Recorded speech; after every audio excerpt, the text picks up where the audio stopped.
તરણેતર મંદિરની સ્થાપના વિશે લોકવાયકા છે. અયોધ્યાના રાજા સૂર્યવંશી યુવાંશ સંતાન ના હોવાથી તે નાખુશ હતા.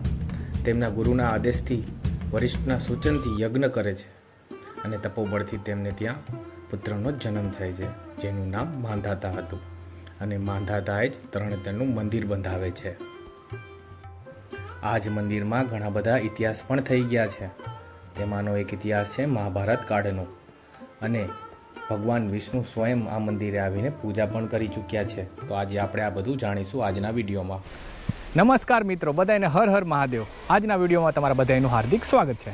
મિત્રો, અત્યારે હું જે જગ્યાએ ઊભો છું ને ત્યાં પાચાળ ભૂમિ છે, અને આ જ પાચાળ ભૂમિ ઉપર ભગવાન શિવનું એક મંદિર આવેલું છે.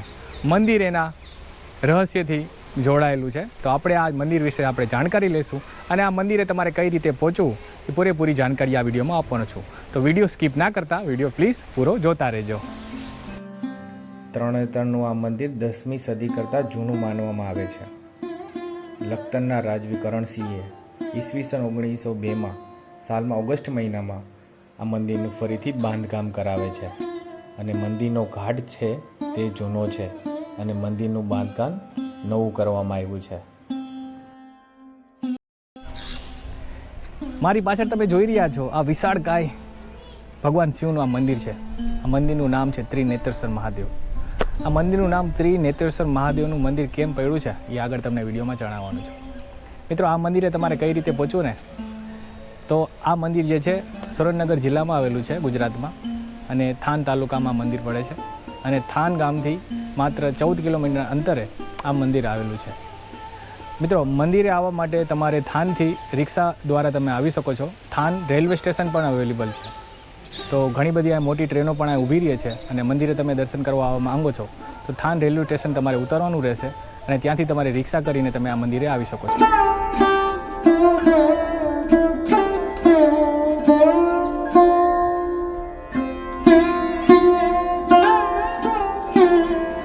મિત્રો, અહીંયા ટોટલ 3 કુંડ આવેલા છે: શિવકુંડ, બ્રહ્મકુંડ અને વિષ્ણુકુંડ.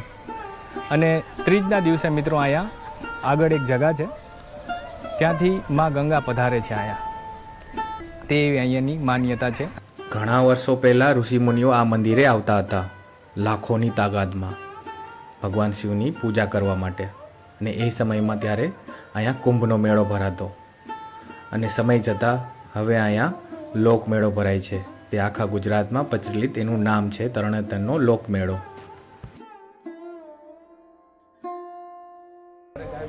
મિત્રો, આ મહાદેવના મંદિરે મહાભારતનો એક ઇતિહાસ પણ છે.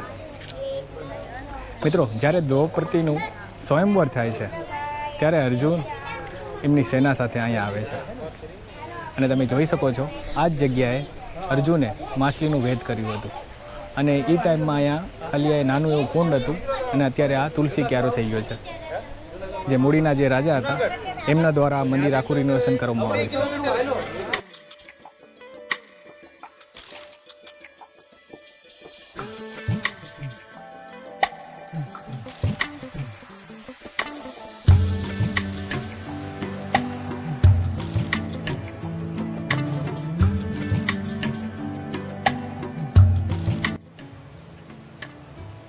મંદિરની આગળની સાઈડ 3 કુંડ આવેલા છે: શિવકુંડ, વિષ્ણુકુંડ અને બ્રહ્મકુંડ.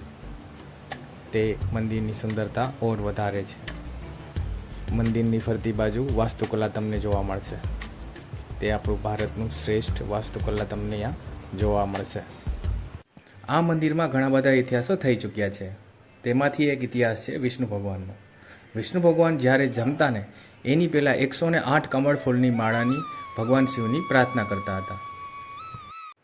એક દિવસ એવો બને છે વિષ્ણુ ભગવાનને પોતાના ઉપર અભિમાન આવી જાય છે, અને એ જ અભિમાનને તોડવા માટે ભગવાન શિવ એક લીલા રચે છે.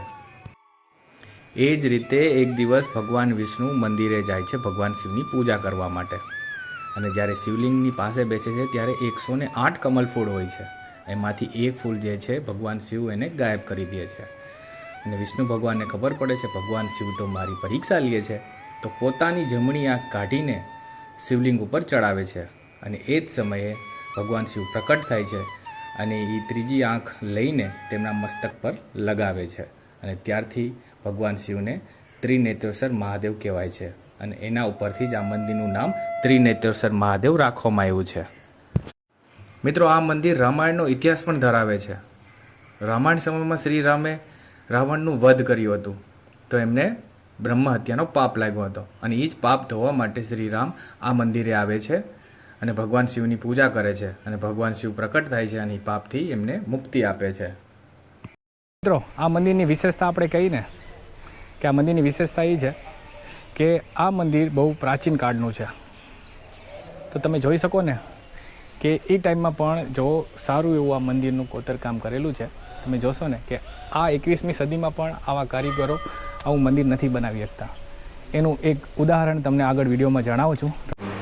મિત્રો, અત્યારે હું મંદિરની અંદર છું તો તમને 2 ઉદાહરણ તમને બતાવું છું. આ તમે જુઓ ને, આ રિનોવેશન કરેલું છે ત્યારનું આ પિલ્લર છે, તમે જોઈ શકો છો. તો આ 2 પિલ્લર રિનોવેશન કરેલા છે ત્યારનું છે, બરાબર.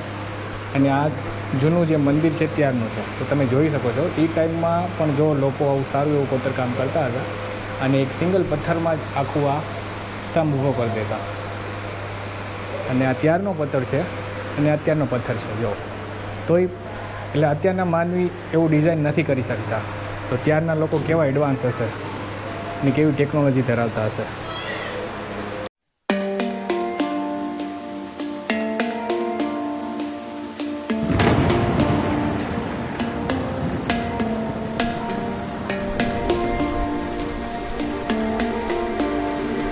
ની બાજુમાં જ એક અહીંયા બારી આવેલી છે અને પાપ અને પુણ્યની પણ બારી કહે છે.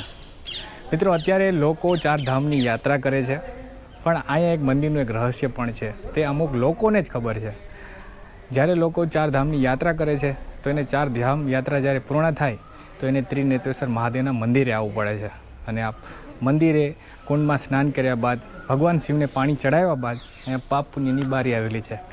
આ બારીમાંથી જ્યારે તમે ગરકીને બીજી સાઈડ તમે નીકળો ને ત્યારે તમારા પાપ ધોવાય છે. તો આ છે 4 ધામ યાત્રાનું રહસ્યમય આ જાણકારી, જે અમુક લોકોને જ ખબર હોય છે. તો મારી પાછળ તમે જોઈ રહ્યા છો આ પાપ પુણ્યની બારી છે. તો હું આની અંદર જાઉં છું તો મારા પાપ ધોવાય છે કે નહીં. તો આપણે અંદર જઈએ. તો આ કંઈક દેખાવામાં આવી રીતે છે આ બારી. તો આપણે અંદરની તરફ જશું. તો આ અંદર જવાનો રસ્તો છે.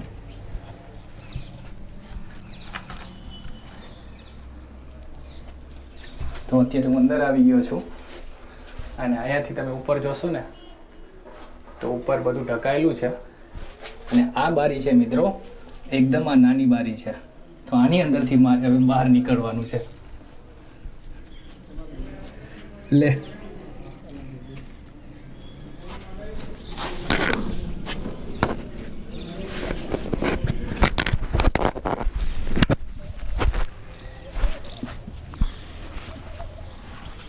થોડું કઠિન છે પણ નીકળી જશે.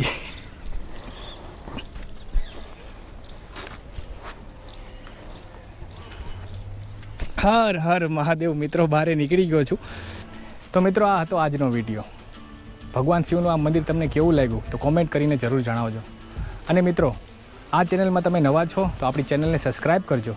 આવા જ વિડીયો આપણે ધાર્મિક વિડીયો આપણી ચેનલમાં આપણે લાવતા રહીશું. અને વિડીયો તમે મિત્રો ક્યાંથી જોવો છો એ પણ કોમેન્ટ કરીને તમે જણાવજો. તો મળશું આપણે એક નવા વિડીયોમાં. ત્યાં સુધી બધાને જય હિન્દ, વંદે માતરમ, હર હર મહાદેવ.